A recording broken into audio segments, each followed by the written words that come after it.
coming to this edition of our Fabulous Friday speaker series. My name is Homberger, and I am the Community Engagement Director here, most of you know, at Buffalo County Historical Society. I just have a couple of quick announcements to give you, and then we will get into our speaker for the day. First of all, our next edition of the speaker series will be November 8th. Again, it's a Friday, it's the second Friday of the month at 2 p.m. And Dr. Nathan Ty will be giving a presentation on World War I casualties in Buffalo County. So it's actually some of the content today will segue really well into that presentation. We also are going to be taking down our summer exhibit now that we're firmly into fall next Wednesday. So if you wanted to take one more look, I would encourage you to do so today before you leave.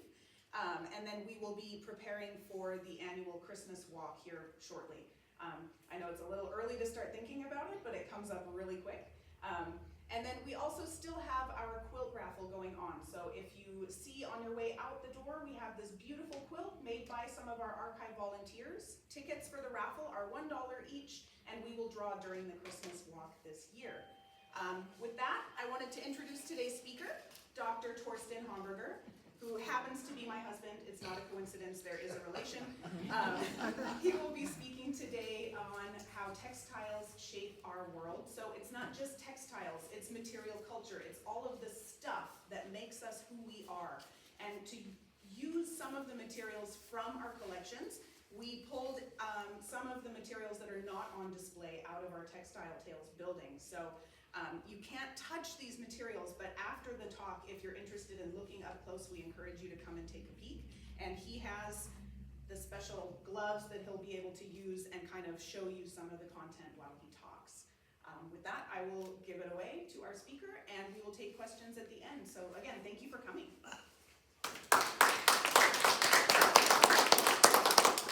Thank you so much, guys. Thank you. Thank you for having me. I'm glad to be here. I've been here a couple times before. It's always fun, so thank you. Thank you also for letting me dig in the archives. Right? So I'm very, very happy that the museum staff here let me play, and I had fun with that. So thank you so much. Also, thank you for the introduction, Dr. Homberger. As you guys know, I am Dr. Torsten Homberger. Who am I? I am part of the University of Nebraska. I am a history teacher here in the history department. I am a modern Europeanist, so why am I talking about Nebraska? I'll talk about this. There's a connection. But what I do is I talk about modern European history.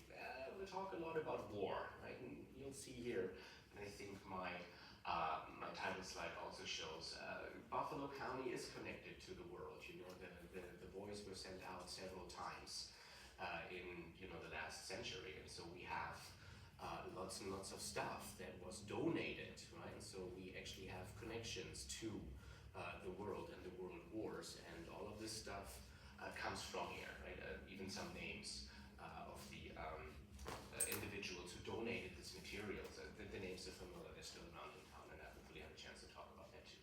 Good. So what I would like to do is I would like to talk about how textiles, or more or less material culture, shape our world.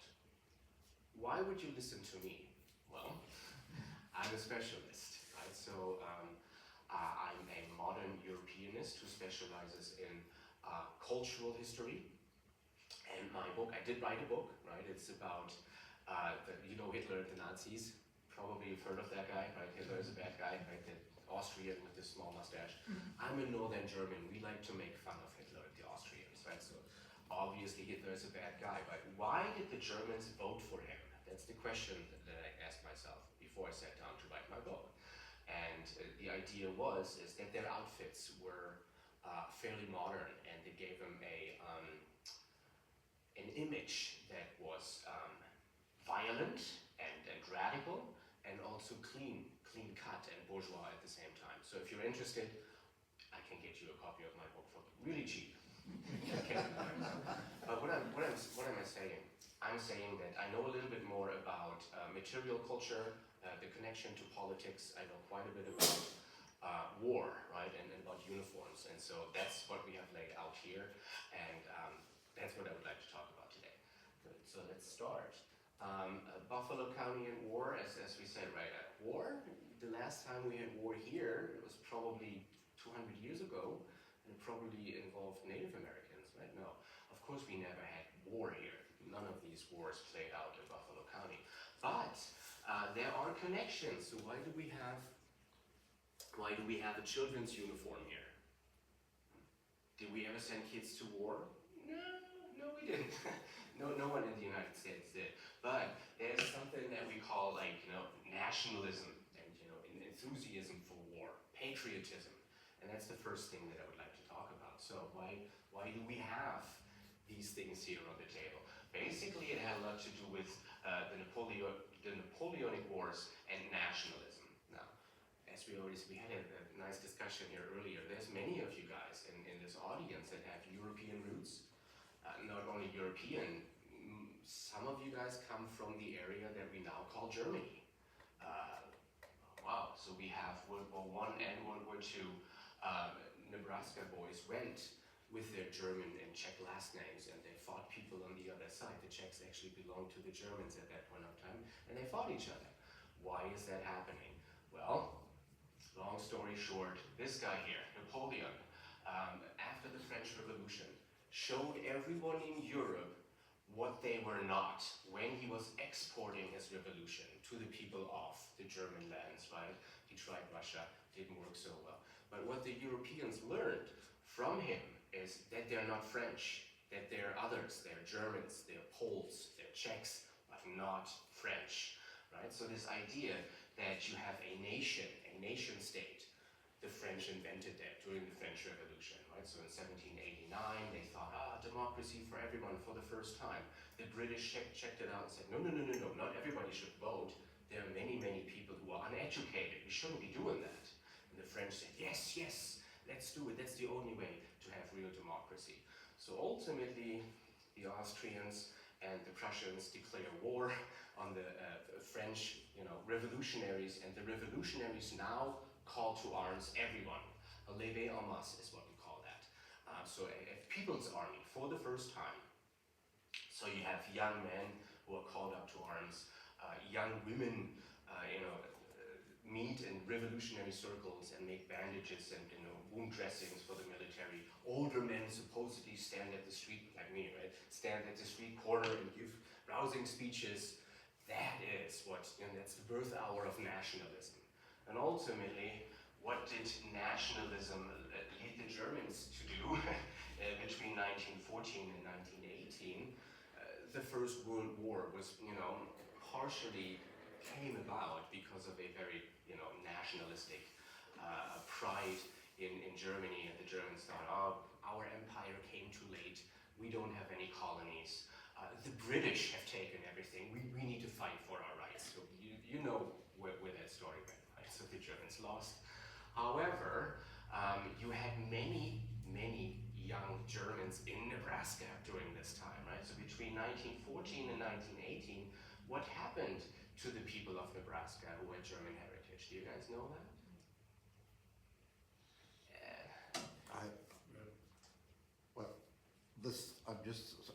One of the things was, because my family came from that, was that they spoke German, and then you could no longer speak German. I know people who said they were slapped as children because they would go into town and speak German. So some people in northern Buffalo County were still supporting the Kaiser at the time, gave money. You're absolutely right. And that there were some anti-German German laws passed by the state or by the Democratic governor at the time, Yes. when we went from being a... Wonderful. You're absolutely right, and people nowadays don't know this anymore. I have my students in my, when we write big papers in my 803, the introduction to historical research. Usually students go into the archives and in the library, in the local libraries, and they look at the old newspapers, and they find evidence for you can't like the Germans. If you're a good patriot, you don't speak German. You make sure that your church services are not in German anymore. The schools used to be run, and there were German schoolhouses here. You couldn't do anything anymore. German culture was poo-pooped. You could not do anything in German. And if you had a German last name, right, and maybe family in Germany, you better be super patriotic, right? Does make some difference as to how long you'd been in the country. Yes. I have some German ancestry on my mother's side, and by the time of the First World War, they'd already been here in North America 200 years. Mhm. And so it didn't really affect them. 'Cause You're right. they were English speaking and had no family or connection back there since they were already 8 generations in. If they were here that early, they probably came to New England. They No, were Pennsylvania, Pennsylvania. Thank you. You know, so, thank you. Germantown, Pennsylvania. The eastern part of the states, and they learned to not speak German there, 100 years earlier than the people here. You had deep roots, and people still spoke the language, the old language. Whether that was Czech or Polish or German around here, people did that, right? So Well, for sure.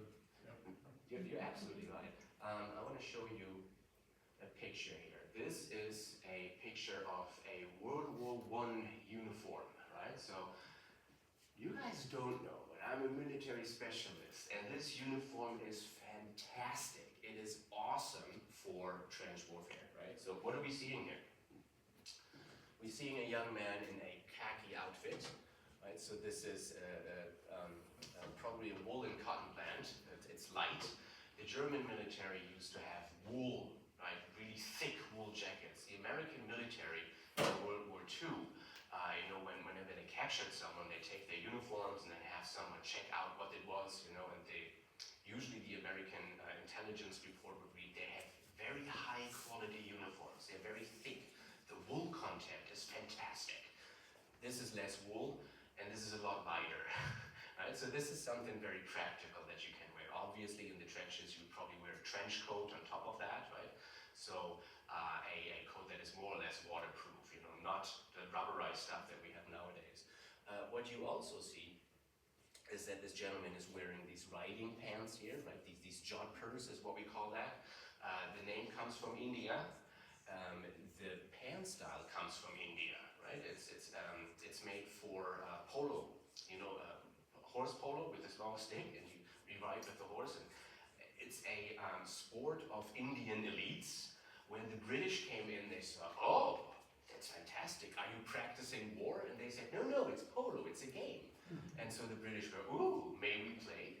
Right? So these pants became a fashion in the British military as well, right? So really tight down here. These are puttees. These are wrap puttees. Again, puttee is a Indian word. Don't ask me what Indian language it is. There's several. But puttees means wrapping, right? So if you're hurt, you put a puttee around. That's exactly what you see here. Then you have the low shoes. These are not boots, right? So perfect for running around in brushy area in the mud. You will not get anything into your shoes, right? So this is fantastic. The field blouse here has a stand-up collar. Right? It's very militaristic. You don't usually you have an open collar and you wear a tie. If you're in the military, your collar is closed way up here, right? The helmet. These helmets suck. They're Brody helmets. They were invented in 1911 by a gentleman in London, in England, but I think the guy was Latvian, right? So it's a great, it's a steel helmet, and he, looked at what the French had originally, what the Germans had, and so he came up with that. What you also will see, and very, very interesting, the webbing here is made out of fabric. The Germans use leather ruts, if it gets wet, it's rotting away. Leather is also way more expensive, right? So what you see here is a perfect outfit for trench warfare. As I said, the Germans' stuff was too heavy, right? They would use leather.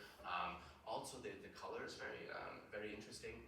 You guys know what the French soldier walked into the First World War with, right?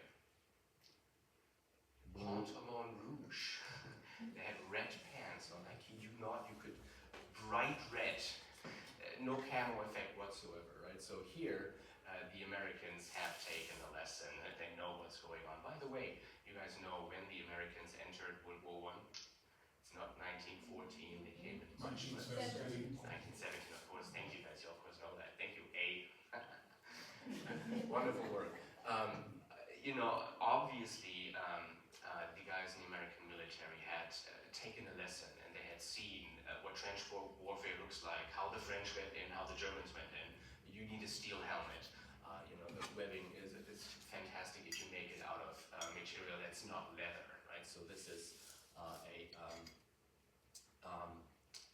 cloth material that has been, impregnated with some kind of wax material, right? So that does not rot away. Good. So this is our cap uniform. I talked to you about the Brody helmet, and now I want to show you stuff. Okay. Now we said if you are German in Buffalo County, right, and you have German roots, you maybe speak German, maybe you went to a German school or your pastor was German. Now what you want to make sure is that everybody knows that you're super patriotic, right? So this is what this is. This is a children's uniform here, and I may want to pick that up for you. Of course, this is homemade. This is fantastic. Look at this guy here. Somebody looked at the cut, right, and made a teeny tiny uniform for a child. The child's last name is Knobel, Knobel. You guys would say Noble, you don't sound, but to me it's Knobel. You can't get any more German than that, right? So what did the Noble family do? Well, they wanted to look very patriotic, so we have his name is Marshall, that's his nickname, Dale Noble, and we have his uncle here, Mr. Abbott, right? So his uncle is actually wearing the actual military uniform, and his little nephew here, both Germans, right, has a super patriotic outfit, right? So how do you make yourself stand out in Buffalo County? Well, you look like that, right? So awesome. Look at this. This is fantastic. The young man in this picture has a side cap. This is a military issue World War I side cap, right? It all matches beautifully. It's just like a little soldier doll, so to speak. Interesting part here is this teeny tiny Sam Browne belt, right? So a Sam Browne belt is a belt that you put around your hip, and then you have this strap that goes over your shoulder. Again, Sam Browne was a British military officer in India who, during the Sepoy revolt, had lost his left arm, right? Yes, his left arm was gone. So he had his right arm and he could draw a sword, but he could only do that in so many weird ways, right? So he couldn't hold his scabbard anymore. So he came up with this contraption that allowed him, that's not the Sam Browne belt, but this one here, when you come up here, you can see that this kid has the Sam Browne belt on. This contraption was supposed to help this military officer to draw his sword in India, right? So that's the Sam Browne belt for a little child, right? So really awesome stuff. As I said, we have the joggers here too, and we have two different versions of puttees. Here, we have this model that you can actually put laces through. You can lace those up. And look at this. This is not for men. When I first had this in my hand, what is this? What is it? It's for a child, right? So a patriotic military outfit. And then we have here, this is the high-end version. These are puttees that you can roll around your leg, put it on like this one time, and then your shoes look as if you have big riding boots on, right? So it protects your the lower legs. Good. Obviously, this gentleman here has a nice cowboy hat. Is that a cowboy hat? No, it's not. What do we call these? Do you guys know that? Campaign hat. That is a campaign hat. Thank you. I think back in the days, even the Boy Scouts used to wear them, right? But definitely, the 1900s, 1910, this is the hat that everybody in the United States military would wear. So if you think about what's the expedition where they went? Pershing, and they went and tried to get, who did they try to chase? Pancho Villa. This is, the Americans had these hats and their beautiful Harley Davidson motorcycles. With this kind of outfit, fantastic stuff. Okay guys, now I have to show you the Brody helmet and why it sucks so bad. It was a good try, right? So the French had one. It was their Adrian helmet. It was put together out of different pieces and rattling, and so this is a good attempt to make a protective helmet out of one piece of steel. It's difficult to do that because if the piece of steel is flat, right, so these things are a couple millimeters thick, 3 to 6 millimeters. So if you try to make a helmet out of a plate, what you do is you stamp it. And when you stamp something, the sides here become thinner, right? So this is 6 millimeters here, and then you may have maybe, 3.5, 4 millimeters at the sides. So that is why you cannot make it a real ball. You want to make it as bally as you can around your head to protect the whole lot. If you put this on your head, like your ears are hanging out. If you see pictures of these guys, sometimes they wear it really on the side, like, they suck. However, well, we'll talk about it. Obviously, you guys, there are really cool helmets, and maybe we can have another talk only about helmets. But this is what you had in the First World War, and wasn't really a good one. This piece here is really, really cool because that's a canteen, and you can tell. Have you seen the old cowboy canteens? The Mexican stuff. Same thing, right? Isn't that amazing? This is aluminum, right? That's the United States emblem here. Has a really cool cord holder so it doesn't screw in. Beautiful, absolute beautiful, high quality World War I canteen. And then I think I talked about Panchovia, right? We found these beautiful spurs that go, for a military officer. Of course, officers don't walk, that, right? Officers ride a horse next to their guys, and the soldiers walk. So, military spurs. I was like, whoa, so cool. This is so cool. Oh yeah, by the way, I forgot. This canteen, we have the paperwork for, right? And every now and then we find, Dale's uniform here or whatever. We know the names. We have a person that works for us, right, that sends us emails. Helleberg is her name, Sarah Lisa. She's a secretary. She's one of my colleagues and my neighbor. One of her ancestors probably donated this because the name on this was Helleberg as well. So I can tell you, right, all German last names, but the people are still here, right? This stuff is not detached from Buffalo County. So the descendants of the people who donated this, the descendants of the people who went to Europe in World War I. Well, that's still all around us, really cool stuff. Okay, I think that is all I had for World War I yet. So let's go ahead and jump ahead a little bit and see what else we found, right? So we dug some more, and I was like, oh my god, this is awesome. So we found the material from a Lieutenant Ray Wolford. Lieutenant Ray Wolford was a United States Air Force pilot. In World War I, we didn't have an Air Force yet. In World War II, we have a real Air Force. And you guys know what we had in Kearney in World War II? We had an airfield, we had a base. You guys here, you trained pilots, right? You needed a lot of pilots for everything, transport planes, bombing, all of those fun things, right? So Lieutenant Ray Wolford was a bomber pilot. He flew a B-17. Now let me tell you, I'm a German. I know the receiving end of that, and I will tell you a little bit more, right? So it sucked, man. You guys knew what you were doing. And you had the technology, and you had the boys who were trained. Now check this out. This is a fashionable uniform. This guy is in the military, and not just any branch, he's in the Air Force. The Air Force was just founded. In World War I, you didn't have an Air Force yet. It was the Army Air Corps. This is Air Force, right? So check it out. He has his, it's almost like a business suit, right? So if you look at German military uniforms, they always have a high cut, they look like military, they look stiff. Americans are like, yeah, it's more, how do you say that? More laid back, you're not as disciplined. If you chew gum in front of your officer, that's fine. If you have an open coat, that's also fine. In the German military, you get fined for that. This guy here has an outfit that comes from the, business suit fashion. That's exactly what these pants are like, right? He's wearing a shirt, and check out the tie. That is the fashion of the time, right? So when Germans don't have an open collar, Americans always wear a tie at the time, and so you don't want the dang thing fluttering around. And I've seen it, especially when you look at pictures from the airfield here, that all of the soldiers have their ties tucked in, and the civilians that are working with them, the contractors, they're doing the same thing. That's how fashion works, right?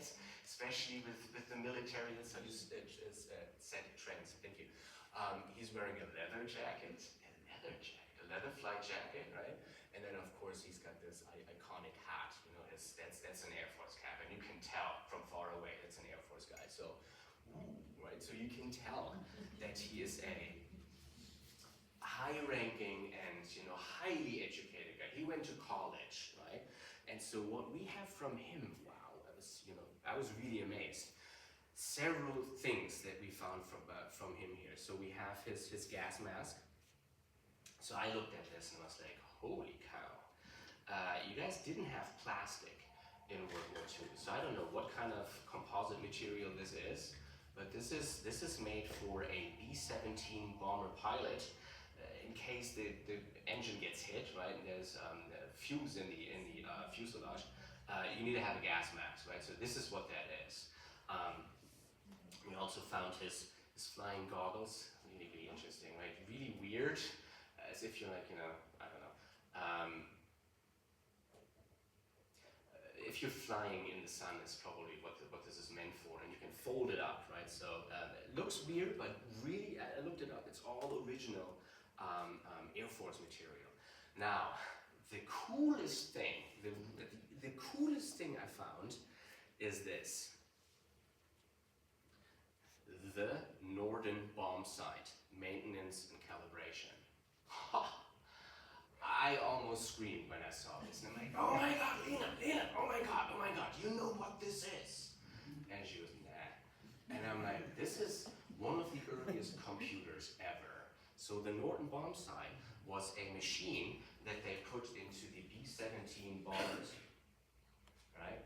So the United States Army Air Forces and the US Air Force and the Navy during World War II, and the United States Air Force and the Korean and the Vietnam War, so we're making our circle all the way to Korea and Vietnam, as I said, right? It was an early tachometric design which combined optics, a mechanical computer, and an autopilot for the first time to not merely identify a target, but fly the airplane to it. So you literally, this is the crosshair of a Norden bomb site that was taken in England when they were practicing. So you can actually sight in something, you push a button, your pilot doesn't touch anything anymore. The bombardier flies the plane. It's not the bombardier, it's the machine. Woo, right? So it calculates everything. So I told Lena, oh my God, if I had a time machine and I would take this and go to 1941, they would give me medals and, they tried that. The Germans tried to get that stuff in 1941. They actually had an entire spy circle set up, trained in Germany, and flown in here to get that, right? But they found the guy. So, what happened is that you use this bomb site on, German infrastructure, German civilians as well, so good. I have more material here. So obviously, this guy was the lieutenant, right? Was part of the United States Air Force, and what we have here is his material from when he was flying, right? His really, oh man, this is top secret. Even, it says top secret in here. You're not allowed to look at this, right? This is so cool. We have this top secret flying machine manual, and then this is really cool. We have German language phrase books, right? So the guys are getting a book, right? So if you want to, get something to eat, or give a compliment to a Fräulein, you know how to do this. We have two versions of this book, and obviously I speak German, and what is this, right? So we have one regular language guide from the United States military, and this is Guide to the Spoken Language. So you have a little guide to pronunciation here, and then you have simple phrases like, what's this? Was ist das? And then you have the fun, pronunciation here, how to say that. So this is the regular guide. What is this? I would like some food. Get this. This one is the German phrase book from November of 1943, and this is special. This is restricted. This is a phrase book for a for an American who's interrogating a German, right? So, tell me the truth. I'll give you a reward. It's in here, right? Or a video. give you violence. It's all in here. I'm like, wow, okay, so these are phrases that you use to get information from a German. Interesting stuff. This is really cool. Okay, ultimately, we also had, and this is really cool, going back to civilian life, right? So they gave the young men, when they came back, a pamphlet. What can we do? Buy a house, family, all of those fun things. You can also go to college, GI Bill, do I need insurance? All of those fun things, right? So to help people to reintegrate into civilian life. And then, if you get lucky, you come home, you get one of these, and then in the 50s and 60s, if you have a parade, or you're part of your American Legion, you can proudly show that you were part of, sticking it to the Germans. Well, I agree, that dang Austrian, we shouldn't have voted for him, and we shouldn't have done all those bad things. So, what I also want to show you is what our Air Force lieutenant brought home from the war, right? And so he brought really, really cool things home. Souvenirs. So what kind of souvenir does an American GI bring home? Has to be a helmet, something with a swastika on it, right? So what do we have here? When I found this helmet, I was like, whoa, this is so cool. You don't even know what this is. This is not an army helmet. This is an Air Force helmet. As this decal shows you here, this is obviously it's an eagle holding a swastika in his fangs, but this eagle is not just, right? That's the regular German eagle. This German eagle is flying, right? So this is an Air Force eagle, and you can tell.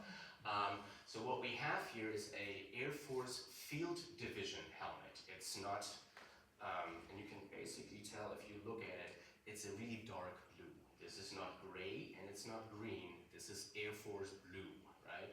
So why would an Air Force soldier have one of these if they're not soldiers, if they're not pilots? These guys, this is a guy in Russia here. So I'm gonna put this down for a sec. You can definitely tell that he's in the Air Force because he's actually a airman, right? Airman third grade here. He has an Air Force blouse that's definitely different, and he's in Russia. So what is he doing there? He's probably protecting an airport, right? That's what those guys would do. Later on, they even had the field division, as they didn't have airplanes anymore. Hermann Göring, the minister for air defense. Oof, have you guys seen pictures of him? He was into morphine. He liked to eat and drink and get really high on morphine every night, so he was not a good guy. And so when they didn't have airplanes anymore, they sent the guys out in the field like that. So our lieutenant probably was at an air base and he found a helmet, and this helmet is a 1942 model. I showed you a Brody helmet, right? And I told you they're not really cool. These are modeled after the 1916 German model, which is kind of like a coal shuttle. Have you ever seen a coal shuttle? You can, it's for trains, whatever. So what this helmet does is in 1916, the forerunner for this model was developed by a German doctor who had noticed that this stuff is not helping, right? So you need to protect your head from shrapnel. When you stick your head out from a trench, shrapnel is the most important thing. So how do you make a helmet that is more of a bell shape? The Germans figured out that if you find, you have steel plates that are about 6 millimeters thick, if you don't only push, if you actually have a mold that is hot and this part is hot, you can, they found a way to do it. Don't ask me how. They did find a way to make this the same thickness all over. The Americans, it took them a while, right? By the end of World War II, you also had a rounder shaped helmet that you had in Vietnam and all the way up to the 1980s. This here is a later version, of course. This is not a World War I helmet, this is a World War II helmet. They had a 1935 version that is all luxury. I have one of those at home. The liner would be made out of aluminum. This is steel. Aluminum is lighter, right? So this is a war economy helmet here. You can tell that this is made a lot faster and cheaper because if you look at it, this rim here is not rolled. I have a 1935 helmet at home and the rim is rolled all the way through, and then you have to hammer it. Takes a lot more steps, right? So this is a war economy helmet. This is what you would find all over the place. You know, this is what somebody would bring home. 1943, as I said, Air Force. Now, what do you think this is? Is this a German helmet? Has a swastika on it? Definitely a German helmet. Is this a military helmet? It's like a home guard helmet or something. You're right. It's. What do you think? I thought it was something they would use in the cities like home guard for guys that were out. Very good. Very good. That's a It gas. says Luftschutz, right? Luftschutz means air defense. And so what we have here is, I looked at this and I was like, this is too small. This is not a man's helmet. Women and children wore those damn things. When our lieutenant bombed German cities, you had women and young kids who were firefighters and actually also operating searchlights, for instance, right? So this is an aluminum helmet. It's light. It's also supposed to protect your neck a little bit, and it's very, very small because children from 10 to 17 would wear this. This young lady here, it's exactly the same helmet, right? So she has her, it says here, Luftschutz. You can't see the swastika. This lady is probably 16, 17 years old, right? And she would be, employed by the German Luftschutzbund, trying to protect women and children from what the lieutenant could dish out. So ultimately, the war came home, and that's what that looked like. Okay, so I think that is all I had. The one last thing that I thought was really, really cool. This is on the World War I side here, but this is a culture bag for a GI in World War II. And check out his shaving mirror. It's steel, right? Polished steel. Isn't that awesome? So you have your soap, your shaving cream, all that fun stuff. So wow, if I would have something like that for camping, fantastic stuff. Okay, that is all I had for you today, ladies and gentlemen. I hope you enjoyed our little trip into the past. And as I showed you, nationalism and patriotism is a good thing, right? If the Germans overdo it, then you guys have to come, and that's what this is all about, right? So, German patriot, you have this is probably the generation of his son, right? That became a pilot. They went back to Germany, fought one more time, brought that stuff home, right? And now they good old American dads and probably great granddads. Good. That is all I have. Thank you so much. You guys have questions for me? I got one. The little uniform, you said it's you call it Knoble. I call it Knoble. Yes. Is it from Odessa or some? Because I knew It was Elm Knobles, Creek. and we called it Knobles. Elm Creek. It's Dale Knobles. Yep. Yep. I knew Dale Knoble. Yes, Dale. You knew him? Yeah, That's his uniform. That's yeah, I him knew right Dale. here. That's him right here. Really. That is so cool. Could you hold up those pants too, because they're so tiny? Yes. Oh yeah, that's adorable. They're like baby joggers. So what these do is if you wear them, right, so even short guys like me look tall because you put the hips up to here, right, and it looks like you have really long legs. Even guys who like to drink their beer at night, right, and it hides the fat, but these make young men look even prettier, right, and oh my god, this is for such a little kid. Wow. Sweetie, how old do you think that person was? In the photograph, he looks to be maybe 7. Yeah, 7. 7, yeah, 7, 8, yeah. Awesome. Any other questions? Oh, I know you have questions. Go ahead. I had a question about the book. Mhm. Whose was that? This Whose was that? belonged to Lieutenant Ray Wolfert. Okay. And maybe I'm off base, but part of the bomb site I thought was made in Kearney at the electronics. Does anybody remember this electronics place up here? That Oh, the That's tiny radio? yeah, That's possible. You part had part of the yeah. that was made there. That's possible. Wow, I did not know that.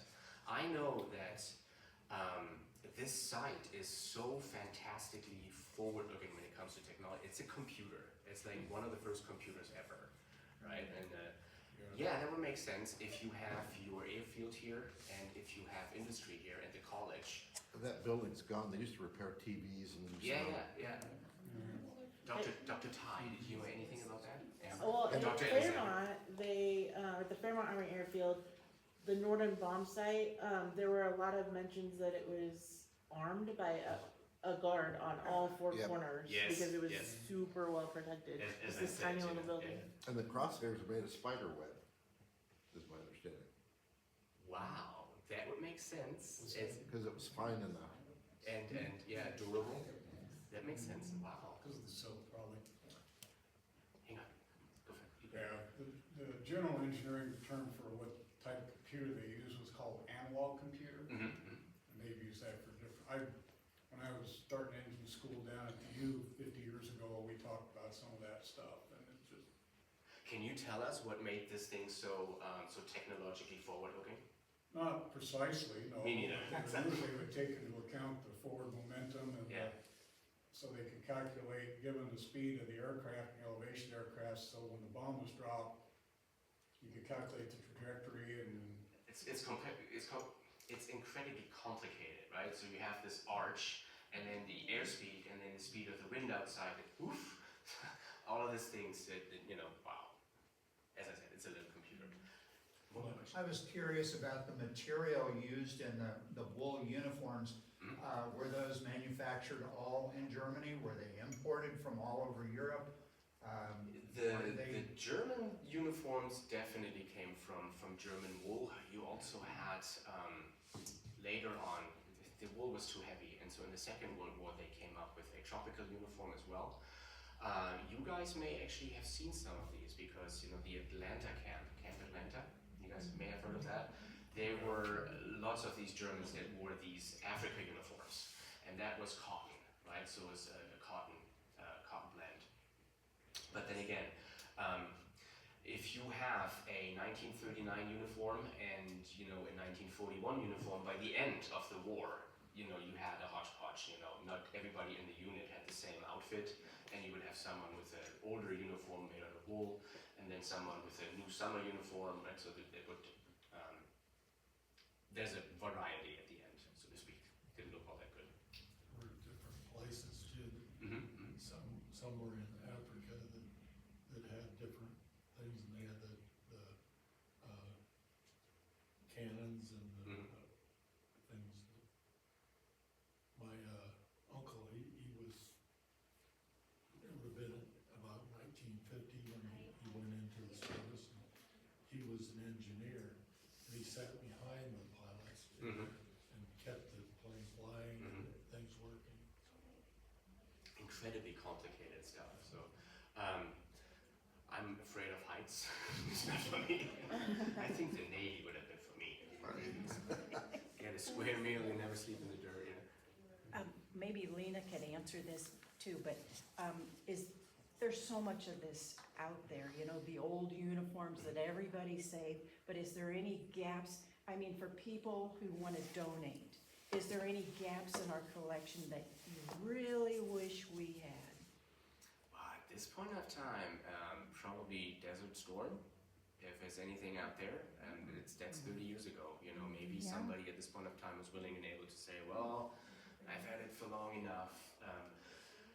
I think we do have Korea and Vietnam, and it's difficult for me to because I'm not really that good at American military history. I can date uniforms when I see a picture, but if the food rations there, I wasn't quite sure if that was Vietnam or. Well, and since you and I went through those archives, I've been through all of them, and we have pieces of uniforms. Like for Vietnam, we have one jungle boot, but not the matching boot.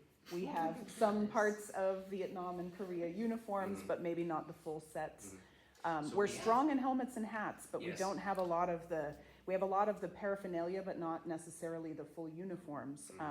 And going forward in time, past World War II, it's after Vietnam, it gets a little spotty, but also prior to World War I, there's a huge absence of, for instance, early settlers that were Civil War vets, or, the various Indian wars and campaigns. We don't have that. They wore it out. Yeah, yeah. I'm a collector too. If I have East German uniforms, I was a kid when East Germany was going away, but I collect those and I have them at home, and yeah, we'll get them to a museum when it's my time sometime. I'm gonna hold on to that for a little bit longer. Any other questions you got? Well, if not, thank you so much. That was thank you so much.